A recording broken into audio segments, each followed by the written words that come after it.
চাঁদের সুর মা চলে যাচ্ছে, তাই মনটা ভীষণ খারাপ। প্রতি বছরই হয়, মা আসার পরে মনে হয় খুব তাড়াতাড়ি চলে যায়। এছাড়া মা আসবে আসবে সেই যে এক্সাইটমেন্টটা, ওইটাই খুবই আনন্দের একটা মুহূর্ত থাকে। এই তো মা এলো, আর কয়েকদিন, আর 90 দিন 50 দিন দিন বলতে থাকি, তো মা এলে মা খুব তাড়াতাড়ি চলে যায়। এই তো মন বরাবরের মতোই খারাপ। এবার খুব একটা ব্যতিক্রম হয়নি, ছুটি পাইনি ভার্সিটি থেকে, সপ্তমী অষ্টমীতে ক্লাস করতে হয়েছে।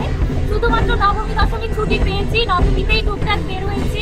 আর এই তো দশমীতে জগন্নাথ হলে এসে কাজিনরা, বোনরা, বন্ধুরা সবাই মিলে সিঁদুর খেললাম, খুব মজা করলাম। এবং মায়ের প্রতিমা থেকে তাকালে ভীষণ মন খারাপ হচ্ছিল, মা চলে যাচ্ছে।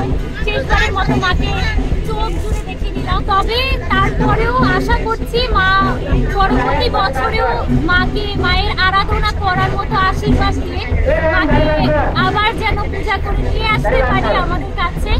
আসছে বছর আবার হয়।